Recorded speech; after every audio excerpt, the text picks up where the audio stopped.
আগামীকাল থেকে শুরু হচ্ছে ট্রেনের এই যাত্রা। এ নিয়ে প্রস্তুতি শেষ করেছে রেলওয়ে কর্তৃপক্ষ।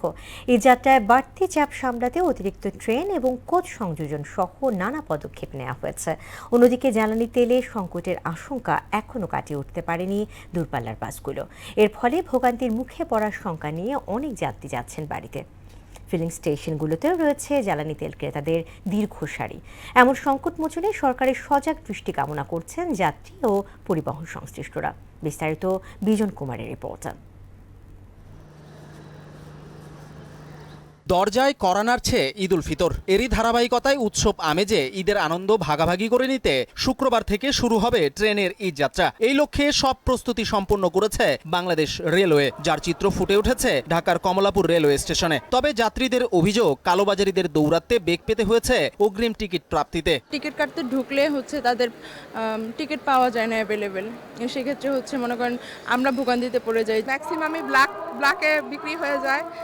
আর এই যাত্রাটা আমার কাছে মসৃণ মনে হয় না। বাংলাদেশের রেল বিভাগকে আরও সচেতন হতে হবে, মানুষের দুর্বিঘ্ন যেন দ্রুত শেষ হয়। ট্রেন স্টেশনের দায়িত্বশীলরা বলছেন, যাত্রীদের নিরাপত্তা নিশ্চিতে স্টেশন জুড়ে থাকবে আইন শৃঙ্খলা বাহিনীর সদস্যদের উপস্থিতি। চলবে বিশেষ ট্রেনও। সকল বাহিনী দেখবেন স্টেশনে তাদের দায়িত্ব পালন করছে।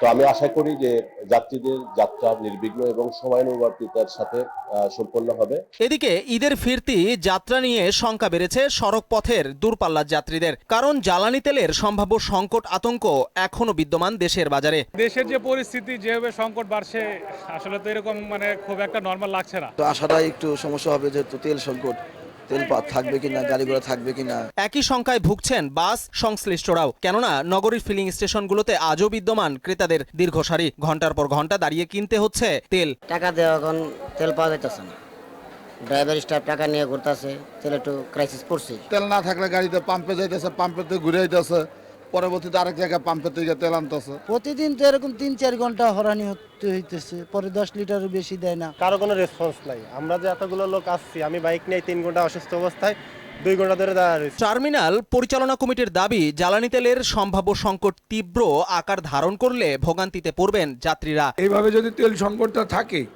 তাহলে ঈদে আসলে আমাদের সার্ভিসটা 100% দেওয়া সম্ভব হয় না। ঈদ যাত্রা ভোগান্তিমুক্ত করতে ট্রেনের টিকিট কালোবাজারিদের দৌরাত্ম্য বন্ধের পাশাপাশি জ্বালানি তেলের সমস্যার সমাধান চান সবাই। বিজন কুমার, মোহনা সংবাদ, ঢাকা।